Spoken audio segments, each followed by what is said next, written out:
What's up, everybody? What's up, everybody? Welcome to another episode of This Brother Talks. And I'm Tony Crawford, and just want to come in, introduce myself, and let everybody know this is a weekly show.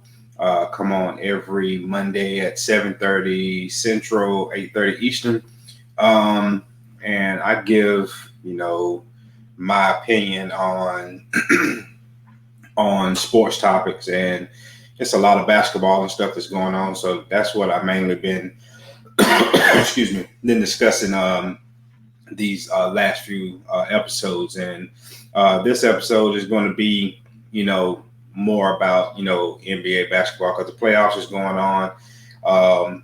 It's full steam ahead. We got other sports and stuff going on, but like basketball is like right there in the peak of everything, and everything is big in basketball right now.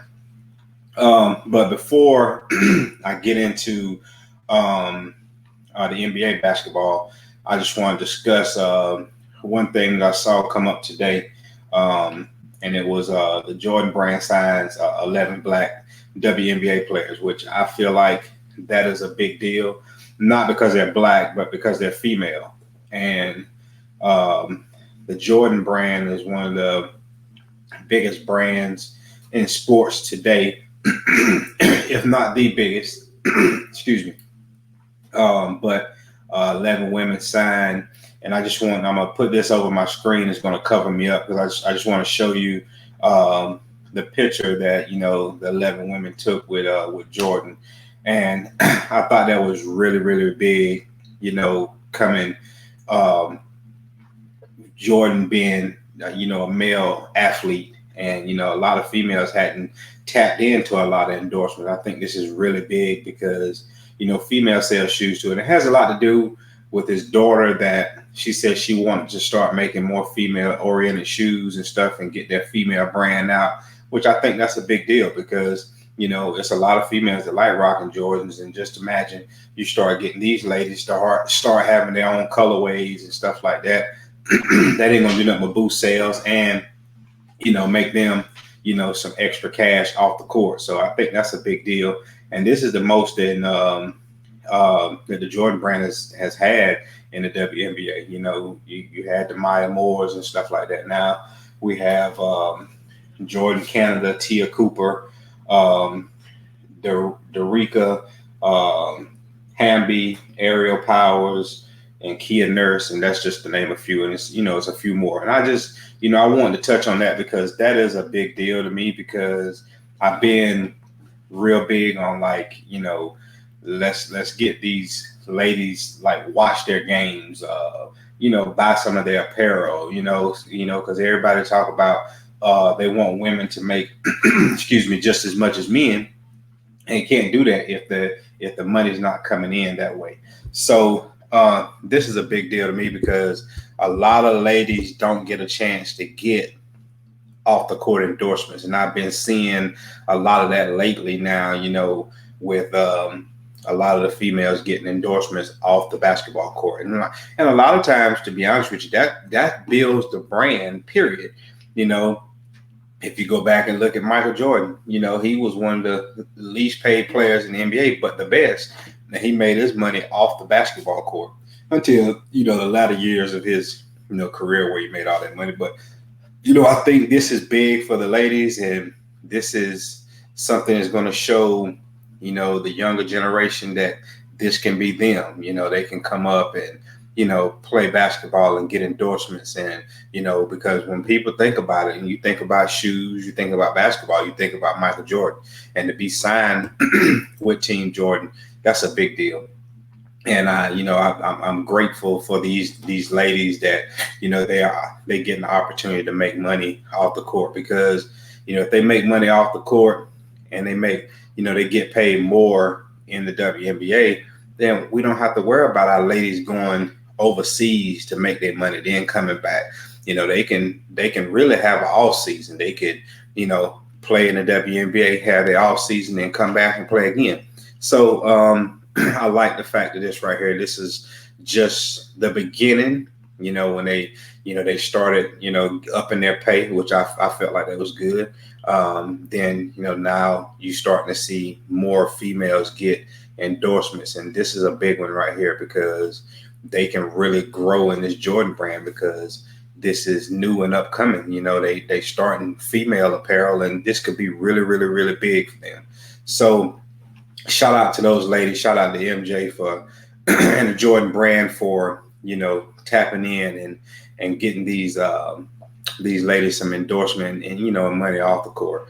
And so, like I said, shout out to them. I look forward to seeing some of them in their colorways or whatever, just to check them out because I'm a shoe fanatic. So I like to see them rock theirs and all that good stuff too. So shout out to those ladies. And like I tell everybody, like if y'all can, watch some of those games. And then like if you're not able to catch them live, they have playbacks. I wasn't able to catch one the other day. And I was sitting, in the house, not doing anything. And I was strolling through the channels and they had a playback of a WNBA game. I mean, if you watch that, that's just as much. They want to see like the television ratings. If you watch it, and it was a really good game. Like, so, we need to tap in and check these ladies out just as much as we are into the NBA. We can get into the WNBA if you love sports. That's the way I look at it. I love sports. So if it's a good game on, I can watch it. I don't care if it's male or female. So, again, shout out to the Jordan brand for signing these 11 Black WNBA players. And so I hope this is, just the beginning for them where they can continue to do and, make money off the court. All right. So now we're going to tap into this NBA basketball. We had some exciting stuff going in the NBA, from, Brooklyn losing to the Milwaukee Bucks, the Philadelphia 76ers. I don't know what to say about them. Kawhi Leonard goes out. Paul George, them, win and beat Utah. So we had a lot to go on with that. What's up, Neil? You doing all right? And so, so let's just jump right into it right now. We're going to start out with the 76ers fall apart against the Hawks. And I go back and I look at everything that goes on with this organization, and I feel like it's more to it than what we're seeing. I feel like, I feel like the 76ers got some internal issues that's going on right now. And what I mean is we saw them play. We saw them collapse in games. And, I don't know if Doc Rivers has a hold on that team. And it could be bigger than Doc because, this is Doc's first year. He might be coming in trying to change things, and these guys just don't want to do it. And I'm going to get into that in just a second, Chris, because I'm going to talk about him in just a few minutes. So, the 76ers just had an epic collapse to me. And like a lot of people not making a big deal about it, because if that would have been, LeBron, KD, and all those guys, but Ben Simmons and Joel Embiid are guys that are upcoming stars in this NBA. They had a number one seed in the East. And clearly, I feel like they had a better team. Now, Danny Green went out. If that was the big deal and them losing, then hell, they need to pay Danny Green some more money because, you got Joel Embiid, you got Ben Simmons, and you got Tobias Harris. And, you had some good role players and all that good stuff. But they had an epic collapse. They had a 26-point lead in one game and end up losing. And then they come back the next game, and I was like, these guys, it's no way. I think that was game 5 that they had a 26-point lead. And then come back and, lost another lead. And I'm saying to myself, like, what is going on? I see Doc Rivers call timeout. He run plays. They turn the ball over. And this is my thing. We can put it on Doc as much as we want to. But those players are out there playing. And if he go and draw up a play and the ball goes to where it's supposed to go and they turn the ball over, That's on them players. Them players got to be held accountable. Like, it's no reason for the 76ers to have that collapse that they did. That was just god awful to me. Like, to watch that brand of basketball and to watch them play and see them turn the ball over, take bad shots, not play defense. And I don't care how many timeouts a coach called, and you can sub and put new people in and all that good stuff. That doesn't change anything whenever the players are not doing what they're supposed to. And I feel like, you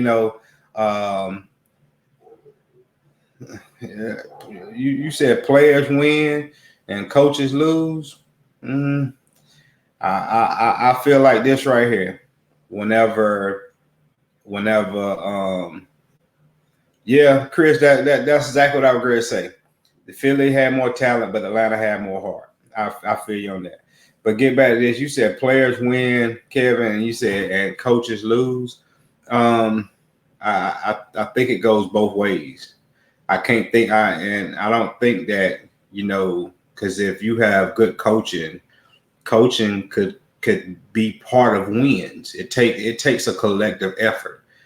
And the way I look at things right here, this is the way I look at things. If it's a blowout, it's on those players. But if it's a close game, it's on the coaches. That's the way I look at it, because it could have been something here or there that could have, the coach probably could have did that, or whatever. Yeah, okay, I got you, kid. You said that's the way playing that. Okay, I got you. Okay, but in this situation right here, I feel like these games is all on the players, because if you have a 26-point lead, please tell me how you lose that game. I mean, I was taught whenever I have somebody down, you have a day. We used to say, it's an old saying, you have a dog down, you keep them down. And that's the way we looked at it. We always tried to step on their throat. And Philly never did that. And I think it has a lot to do with, you look at Joel Embiid, it's a lot of stuff that need to go on in that organization. You look at it, Tobias Harris is sometimes he's here and sometimes he's not. You got Joel Embiid, who's supposed to be the franchise player, and everybody try to say that Joel's body's not going to hold up, and I say BS to that, simply because I don't think that, and this is just my opinion, I don't think that you look at Joel, and as big as he is, he has no definition in his arms, he has no definition in his body, and it looks like he doesn't take care of his body. So as far as his body breaking down, yes, his body's going to break down because he needs to lose about 20 pounds. If he lose the weight, go and work and take care of his body, he wouldn't have the issues that he having. And that's my opinion. But if you carry it around too much weight and you're not taking care of what you're supposed to take care of in your body, you don't eat properly, all that type of stuff. And you can look at him and tell, look at some of the other NBA players, the LeBron James, even though KD is skinny, but you look at him, he does have some muscle tone and stuff to him. Look what the Greek Freak has done over, the course from his rookie season until now. How much muscle he has put on. They take care of their body. Russell Westbrook take care of his body. If you look at all of them, that's what they do. But look at Joel Embiid. He looks like a guy that just wants to go out there and use his talent, not work on anything else. And then we get to Ben Simmons. And that's my next topic, because I was going to talk about Ben, and he said he needs to get into the gym. Like, my thing is, you've been in the league this long, and now you realize you need to get in the gym? This guy, I can look at him and tell, that guy ain't worked on nothing. He hasn't worked on anything. And I think with Ben Simmons, it started back in high school. And this is what I tell some people all the time. Like, you cannot have people in your corner, that in your camp, that's going to tell you how great you are all the time.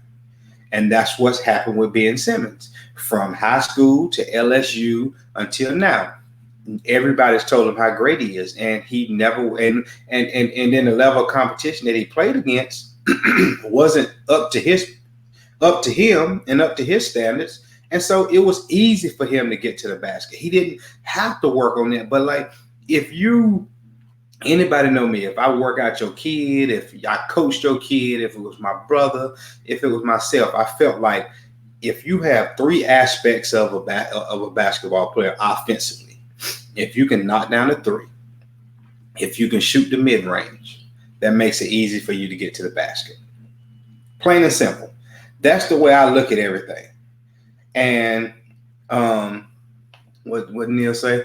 Plus every year he ages, and Embiid is help. Yeah, I agree, Neil. It's not helping himself. I knew what you meant. It's not helping himself. I knew what you meant. And then Chris, you say accountability. That's what it all boils down to. Like, these guys don't hold each other accountable. Like, what they just lost, and they was all sad in front of the cameras, and now they'll get on social media. You'll see them on vacation, partying, doing whatever. And I always refer back to old school because that's how I grew up. I grew up around old school players. I saw what they did in order for them to prepare and get prepared for seasons and stuff like that. And so, sometimes you will have teams that will lose, and they knew they shouldn't have lost. Nobody take vacation. They go straight back and start working with each other, getting everything right so they could be prepared for the next season. And for him to say he needs to get into the gym, honestly, it might be too late because he done killed his own confidence. I watched this guy have a clear layup. He could have just dunked the ball, and he passes the ball out. Nobody within 2 feet of him. And so, like, it's just bad. It's bad. And like, a lot of people now are saying, I saw something before I got on, says it was like, I think it was like 97% of the people say that, that the 76ers should trade him. It ain't that simple. This guy just signed $100 and almost $78 million contract. He's not a free agent to the 2025 season. Who wants to take that contract with somebody who can't knock down a jump shot and pay him all that money, and he can't be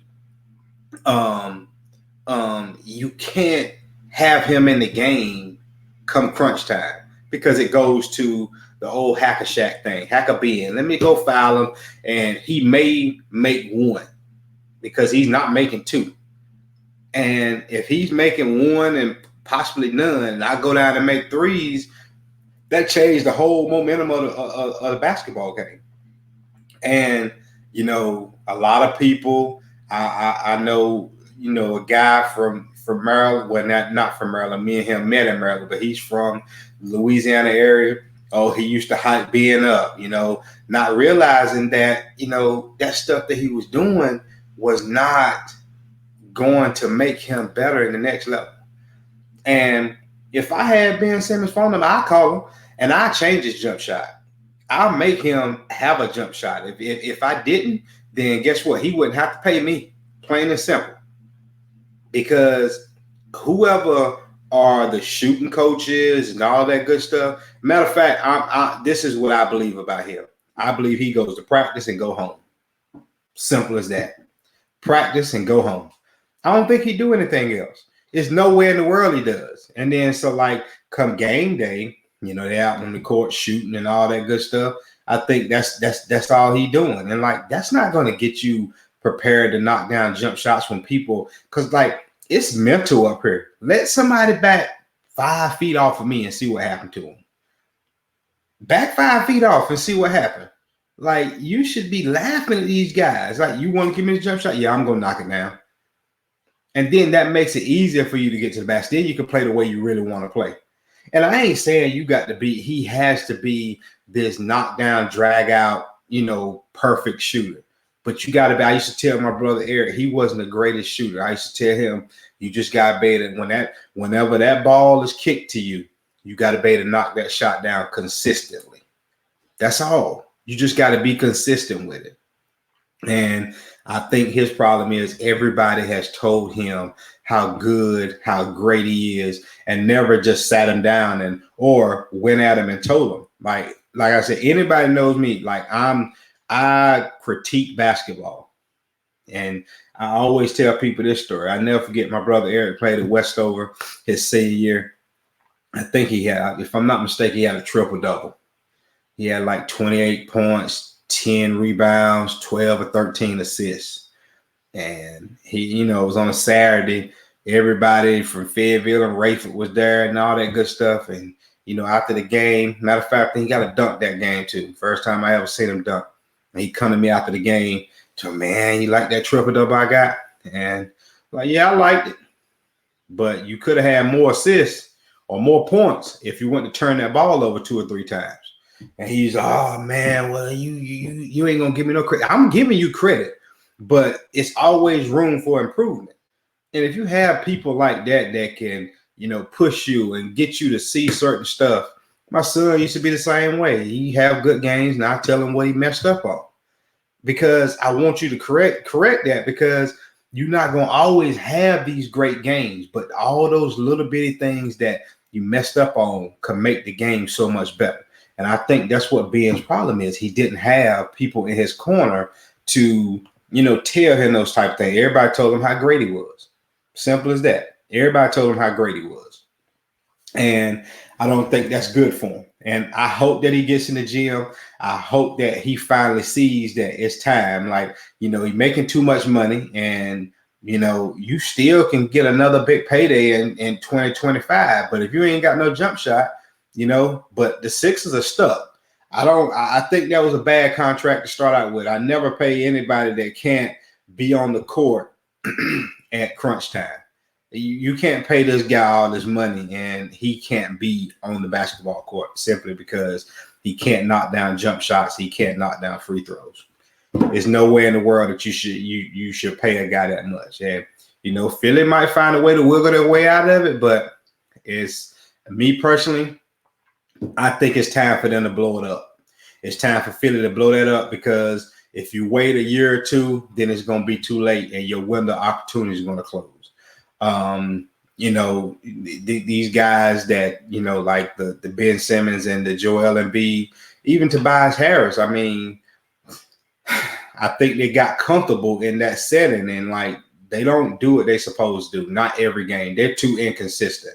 And it's hard to blame that on Doc Rivers after just 1 year. And I think, he should have had a better hold on the team, but I think it's hard to break 4 or 5 years worth of stuff in 1 year.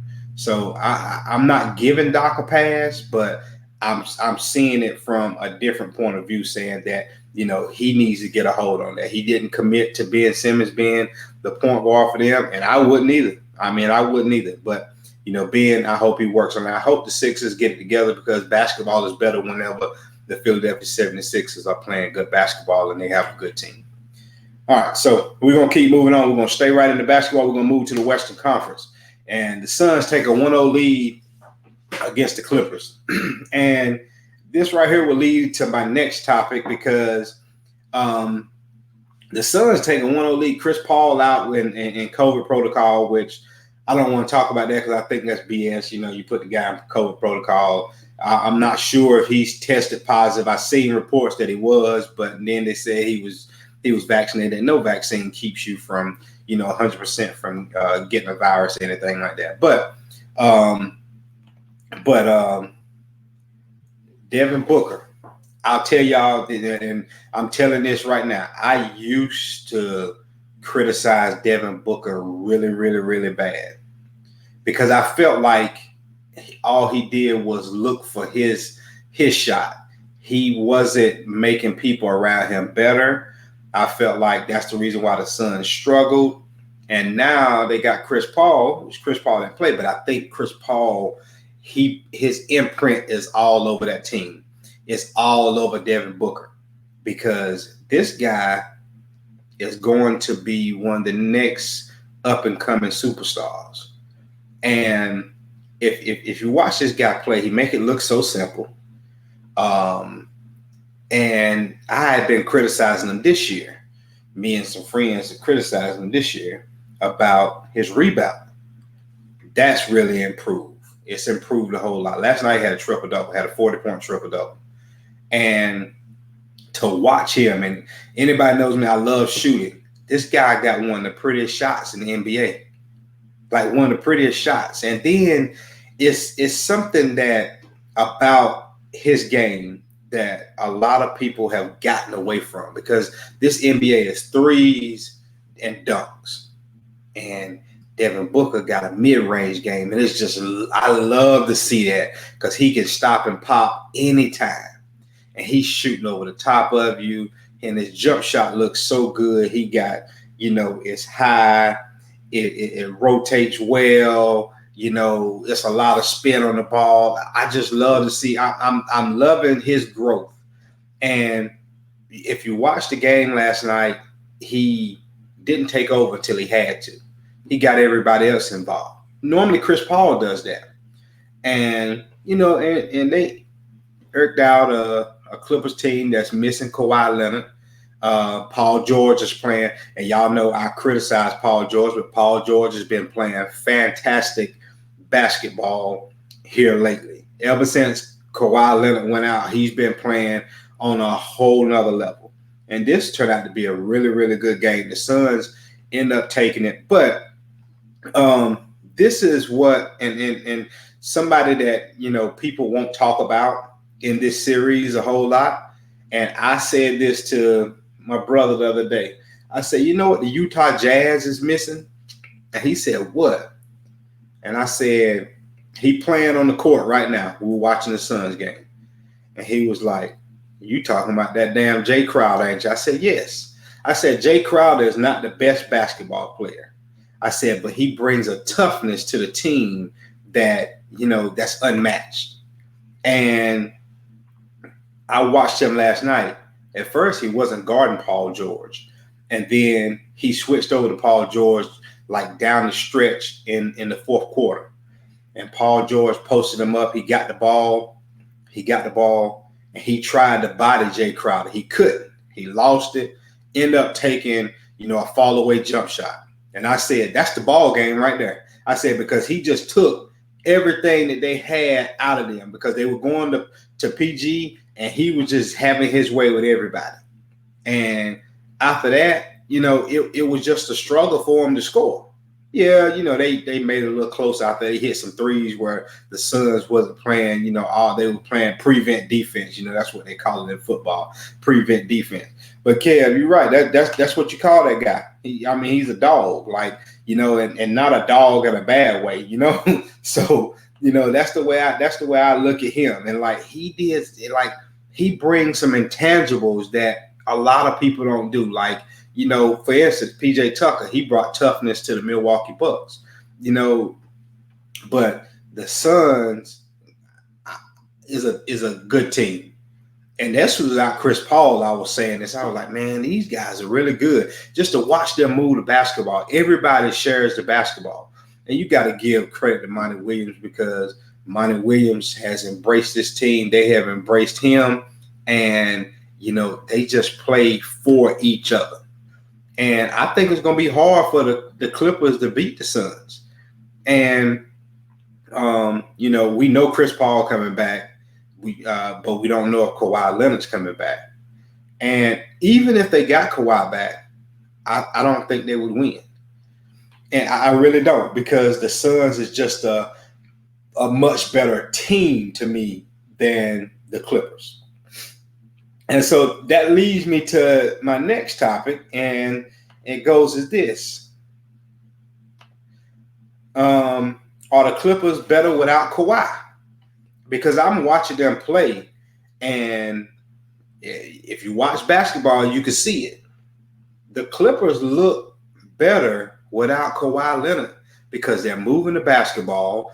You getting it looks more of a team versus Kawhi getting his and then Paul George getting his. It's almost like, they without Kawhi, so the other guys is like, oh, it's our time to step up. We ain't got to stand around and watch.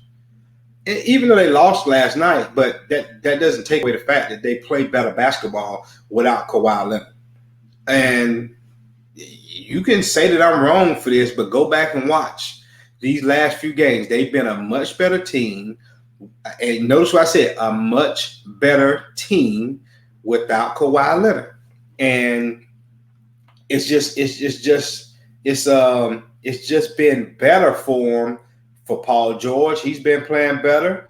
Reggie Jackson been playing better. The Morris brothers been playing better. You got Rondo coming off the bench. He doing what he's supposed to do. I just feel like since he went down with that knee injury, they've been a better team. And it's almost like Ty Lue can coach the way he really wants to coach because he doesn't have that hold on him. Because a lot of people don't know this. Like Kawhi Leonard went to the Clippers with a whole lot of demands. He went with a lot of demands to, stay a certain place, have this, have that, have this, and load management and all that good stuff. So he kind of controlled the organization. And with him being out, that control was gone. So lo and behold, they able to move that basketball more. They playing a whole lot free, whole lot more freedom. It's all I'm telling you, like I feel like this right here. If they had this type of play against Utah, they would have beat Utah in 4 or 5 games. Plain and simple. I mean, because Paul George is playing like the star that everybody thought he should be. And everybody saying give him a pass, if he got past them without Kawhi. We done seen Paul George in conference finals. We want to see Paul George get past the conference finals. And unfortunately, unless something changes, I don't see it happening, especially with Chris Paul coming back and the way the Suns are playing. And, I'll be honest with you, I'm rooting for Chris Paul and the Suns because of Monty Williams 1 and Chris Paul 2, because Chris Paul needs his due diligence and due justice for everything that, he's brought to the table in the NBA. I think that it's his time. He deserves, at least a shot to try to play for a championship. And, but me personally, the Clippers, to get back to that, the Clippers are better without Kawhi Leonard. A lot of people are not going to say that because they'll say, oh, Kawhi's great. He one of the best players in it. I never said anything like that. I just said they were better. They look better without him. It's that simple. And go back and watch him and you will see the difference. Like you go back and watch the first 4 or 5 games that he played against Utah versus the ones down the stretch where they won. Watch how they move the basketball versus the times where Kawhi's out there and he's just playing one-on-one. And it's just a total different brand of basketball whenever it comes to that.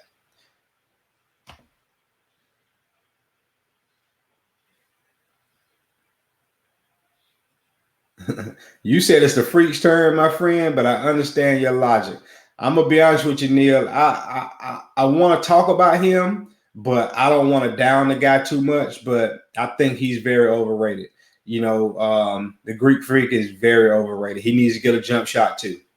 He really needs to get a jump shot. If it weren't for Chris Middleton and those guys like that, them playing the way they played, and then honestly, if Kyrie Irving and James Harden are not hurt, they don't beat the Nets. Plain and simple.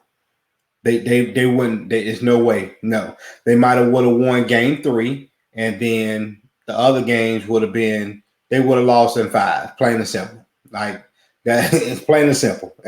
I'm not even going to talk about that guy. That's why he's not one of my topic conversations. All right, so we're gonna move right along, and we're gonna talk about something right here that a lot of people have been bringing up. Is KD best player in the world? And I've been saying this for a couple of years. Yes, he's the best player in the world right now. And people can say LeBron this, LeBron that. I don't care. You can say what you want to say. KD is the best player in the world.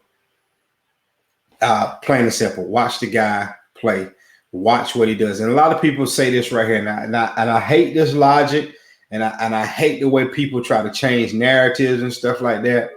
So KD just lost in the second round without, James was hurt, and he was clearly visibly hurt. The hamstring bothered him tremendously. and Kyrie messed up his ankle. He didn't play. And they tried to say KD can't carry a team. The man did everything he could possibly do to take them over the top. But whenever he loses, it's always he can't carry a team. LeBron lose is Kyle Kuzma, Anthony Davis, Caruso, what is it? JCP, whatever his name is, CP, whatever that boy name is. They always try to say it's somebody else's fault.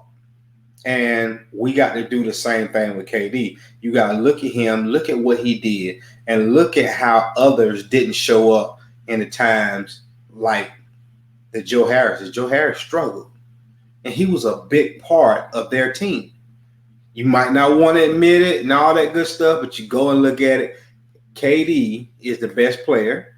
He can't help that his teammates were hurt, and he can't help that some players didn't knock down shots, and they just had a bad series.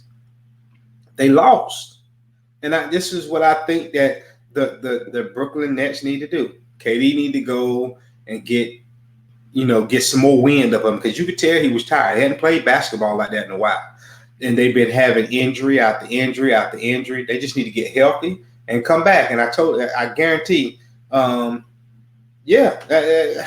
they needed Joe to play good. If he would have played better, they would have won. They lost in overtime. And this is a fully loaded Milwaukee Bucks team against a depleted Brooklyn Nets team. Because, we can say James was playing, but James was hurt. It was just KD out there by himself, basically. And you got, Chris Middleton, the Greek Freak, Lopez, they had full force, they got everybody, so it was no excuse to me that, I said that he could get, a win, and he almost pulled out some more. But for people to say that he's not the best simply because he didn't win, then absolutely your logic is messed up, because you'll turn around and say that LeBron is the best, but he didn't get out of the first round. And then that's when all the excuses and stuff come. And then you'll try to bring up his resume, but we're not talking about the resume. We're talking about right now. And right now, that guy's the best player in the NBA, in the world. Like, watch him. He just make it look so easy. He'll walk in 30, and then people say he doesn't play defense. Yes, he does. He plays defense, but who plays excellent defense in this NBA now? So you can't use that. And yes, Kev, he was a big toe away from winning that series. And I said this last night. This is what I said last night. I don't like that we have all of these reviews and all of that good stuff, because it slows the game down, for one. And for two, players make mistakes in game. That's why they call them turnovers. Nobody is perfect. So the referees miss calls sometimes. And I think going back, like back in the day, it wasn't no going back looking at it. And now we've gotten to the point now where we want to go back and look at everything. I feel like if it was called on the court, that's what it is. Now, if it was an overruled by another official at that particular time, where one of them called a charge, the other one called a block, and then they get together and they make a change. But if it's the referee called a 3 and they do this, and then all of a sudden it's this right here, they're going back and looking at it. And I don't like that, because if that was the case, that game would have been over with. And I'm not saying that, we should, overlook mistakes. We overlook players' mistakes. Referees gonna make mistakes. We can't, and you can say, these are NBA officials. They still human. And from what it looked like on the court, it was a 3. So they went back and looked at it, and I don't like the fact that, because if that's the case, they make rules to make you go back and look at stuff like at a certain time of the game. But what about all the other times during the game? So now after a while, it's going to be every time something go on, after a while, they're going to keep changing the rule, and they're going to be having to change. They're going to have to go back and review stuff all the freaking time. It's going to be from start to finish. I don't like the fact that, oh, well, we can review it after 2 minutes. Oh, the coach got a challenge, which I mean, I can deal with the challenge. The challenge is no big deal to me. Like, if coach want to challenge something, let them challenge it. They give one and call it a day, and it could be a very questionable call. So I get that. But all these reviews and stuff like that, but that's neither here nor there. That, like, him losing has nothing to do with him not being the best player. And I wish people would stop changing the narrative whenever it comes from one player to the next. And then it's time for us to stop hating on KD about, him going to the Golden State Warriors. He went there. A lot of people don't know why he went. All they see is he left and went there after he lost from Oklahoma City. The guy left Oklahoma City because he said this right here, and it went over their head. He said he wanted to play with shooters. He was tired of being the only guy that could make that type of shot. And it wasn't no disrespect to the other guys, because he was like, I've been playing with athletes all my life. People who could jump, people who could rebound, but nobody who could consistently knock down shots like him. And that's what he wanted to play with. He wanted to play with shooters. And he went and played with 2 shooters, Steph and Clay. Would I have done it? No, I would not have. But in this generation, I mean, and with free agency, they earn the right to go play where they want to play. So it's time to stop all of that hate.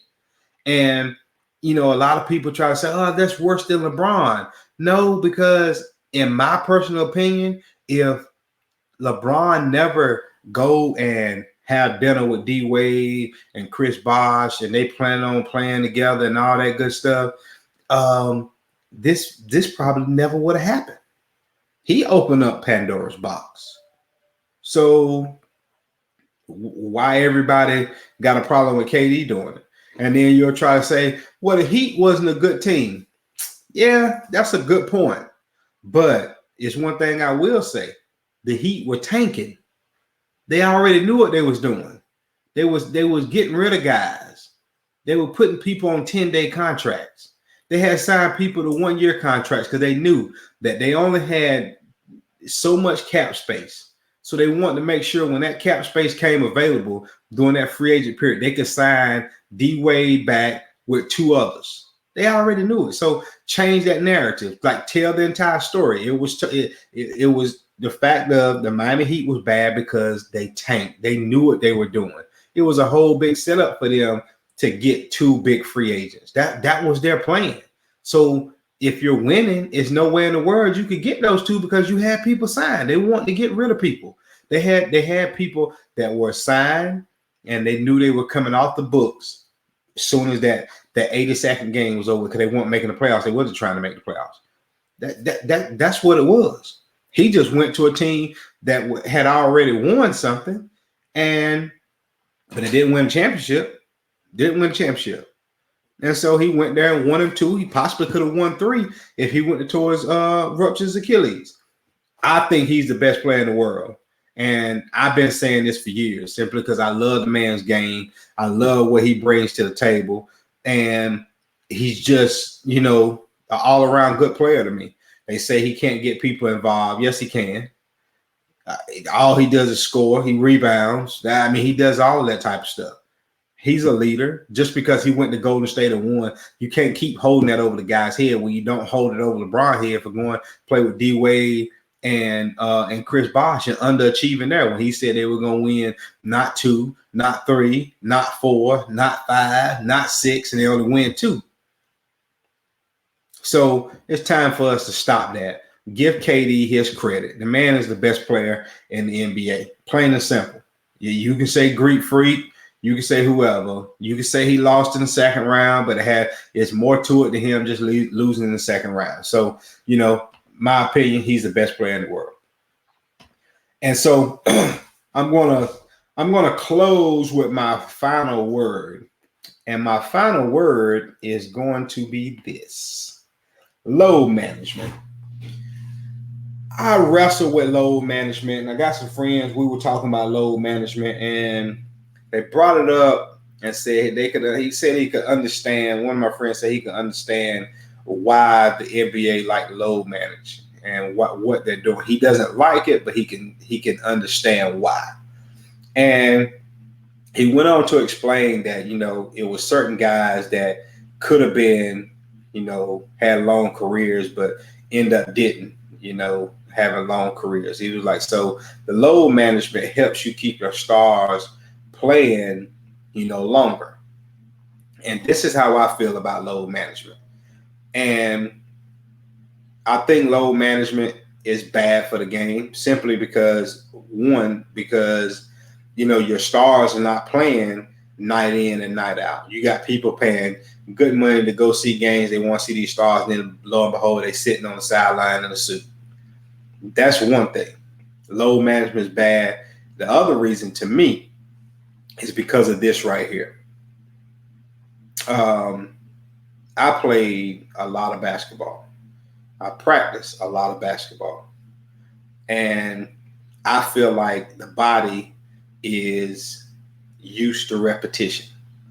And with repetition, your body gets used to it. Your body gets used to it because it's something that you're doing. Because more times than none, you practice longer than you play. Practice normally 2.5 hours until you get later on in the season. Then it kind of, dies down a little bit. But if your body is not used to what you're doing, then it's going to react a certain way. LeBron James made some comments on Twitter saying basically that he tried to tell the NBA about, not starting too soon because he was worried about the players and the injuries and all that good stuff. And I can understand what he's saying, but at the same time, I don't think that that's the reason why we're having injury. I think it's because of load management. I think that the injuries, if you look at injuries, a lot of them come into hamstrings, Achilles, knees, all of that good stuff. And I think it's because whenever they say load management, don't think they're just talking about games. They're talking about practice and everything. Some of these teams now go and watch film for 30 minutes and be on the court for 30 minutes. 30 minutes? Like, you can't even get warm sometime in 30 minutes. Like, the way you really want to. And then you want these guys to go game night and play 42, 43 minutes, 44 minutes, 45 minutes. You ain't even practiced that long. So how do you feel the body is going to do whenever you're pushing it past the limit that it's used to going? That's the reason why we're having these injuries. You stop all this load. If you look at it, it's a lot of guys that load manage this year. And like LeBron them had some injuries, but towards the end of it, I felt like they were load managing. I felt like, KD and Brooklyn Nets, a lot of them were load managing. We know Kawhi load managed. But if you go back and you look at the guys who don't load manage, Greek Freak, for one, you don't see him hurt. LeBron James, before he started doing some of this stuff, whenever it was for the fans and he was going out playing every game, you didn't see LeBron get hurt. And some of what LeBron is father time. But Devin Booker doesn't load manage, but you see he's healthy. He's not having these leg injuries. So if you go back and look at, it's a lot of these guys that go out there, play night in, night out, don't load manage, and they're not having problems with legs and knees and, all that type of stuff. But you got guys that, oh, well, I'm getting older. I'm not going to practice today. I'm going to sit out. Or I'm going to sit out this game. We got 82 games. I'm only going to play in 40, 41. And then they end up having knee injuries, leg injuries, and then we try to blame it on the start of the season or, them playing too many minutes. I feel like this right here. If I got to pay a star to play half a season, then what we really need to do is we need to consider stop load managing and say, okay, well, we're going to shorten our season. we're going to take it from 82 to 62 or 50 games, because that's what it seems like. It's that these guys don't want to play because, they don't want to be tired. But my thing is about load management is all about repetition. If your body is used to playing 10 minutes a game, and then all of a sudden you start playing 25 and 30, it's going to take some time for your body to get used to that. You're going to get tired. Plain and simple. And it's the same thing with these injuries now. You play and you practice and you get more reps in practice. So come game time, it's easy for you. And now you're not practicing, and then you get in game situations, and now you got to play all of these minutes. I mean, what do you expect? So, and my friend and I, we was talking about it, and he saw my point of view, but he was just trying to play devil's advocate so he could see what they were saying, because he definitely doesn't like load management either. And I just feel like it's time for the load management stuff to stop, because it's hurting the game in more ways than one. It's hurting the game for injuries, and it's hurting the games because, now people don't want to watch. I know I won't watch it half of the dang on time if I hear, oh, such and such not playing because he don't play back-to-backs. Are you serious? Like, are you freaking serious? And like, what's going to end up happening with this load management, it's going to make it worse for the next CBA, because the owners who pay the money, and they're taking hits on certain stuff, because if players don't play, you can't sell out the arena. You can't get, the TV deals is not being met. And so I feel like the next CBA, this load management is going to be addressed, and it's going to be put in contracts, and it's going to hurt the player's pocket in the long run. So I wish we'd stop with the load management and stop sheltering people. Like, we done had the NBA for years and years and years. And now all of a sudden analytics get into it. They monitoring guys' steps per day and all of that good stuff. That's ridiculous, because we done had plenty of people that play 82 games and play 15, 20 seasons. Kobe Bryant did it. I mean, he played 20 seasons. Tim Duncan did the same thing. Now, later on in his career, Popovich would send him home after, for the last game of a road trip or something like that. When he got older, I didn't like that, but I knew what he was doing. But, I just feel like load management is cheating the game. And if you agree with load management, then you're cheating the game also, because, it's people that pay good money to go see these games. It's people that take time out and want to sit up and watch games on TV certain times of the night. And if I'm sitting up and then all of a sudden they say, oh, Kawhi's not playing tonight because he's going to sit out. That's bogus. That's BS when you're 100% healthy. So I think that, we got to stop cheating the game whenever it comes to this load management stuff, because all it's going to do is get worse. You're going to have kids that start following suit thinking, oh, I can't play back-to-back. I can't play back-to-back. And yes, we have a lot of injuries, but might want to take a look at, the time we're putting into letting these guys rest. And the reason why, if you sit out for a long time and all of a sudden you want to go out there and run or something, ain't stretched, ain't did nothing, what's going to happen? You're going to mess up a hamstring, quad, something like that. And that's what's going on in the NBA right now. You got guys load managing, ain't doing what they supposed to do. Well, ain't doing nothing, at practice, and then get in games, and they want to play in games and play, 40 to 48 minutes. And so at the end of the day, that's hurting their body. It's all about repetition. You can say I'm crazy, but I believe in repetition. If you go in a weight room and you don't do your reps right, you hurt something. Plain and simple. And it's the same thing with basketball. You ain't doing something right, and then all of a sudden you go in there and then you going full steam ahead, you're going to hurt something. And if you look at it, a lot of these injuries are non-contact injuries. So the game was much more physical back in the day, and we having more injuries than we ever had before. And I don't think it has nothing to do with with the season starting up sooner, because it just because the season started back up sooner, you got to realize you didn't have in the bubble, we didn't have travel, you didn't have fans there, you didn't have to deal with all that stuff. You had a 5-minute bus ride from your resort to the gym, and back from the resort back to your room. That's all it was. It wasn't like you were flying from LA to New York and New York to Philly and Philly to, down there to Charlotte, Charlotte to Florida, Florida to Texas. It's not like you were doing stuff like that. You was in one centralized place. So that took some wear and tear off the body.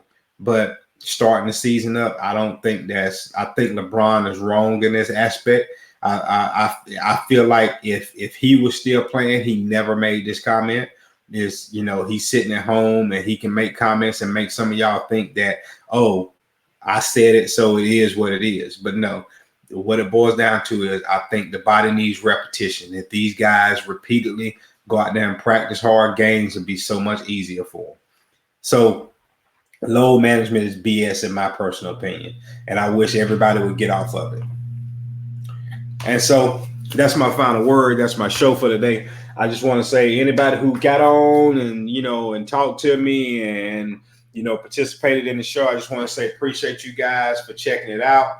I'll be back next week, same time, same place, with a different array of topics. If you didn't catch the show, you can check it out on Facebook, or you can check it out on YouTube. It's up under This Brother Talks. So everybody have a good rest of your week. And just enjoy the week. I know I am. Had a good day off, and and I'm going to chill out and watch some TV, but check out the games tomorrow to come on tomorrow. A couple of game twos, if I'm not mistaken. I can't remember which games it is because I didn't even look. It doesn't matter to me. But hey, everybody have a good rest of your night. Sleep tight. Hey, have a good work day tomorrow. Everybody have a good week.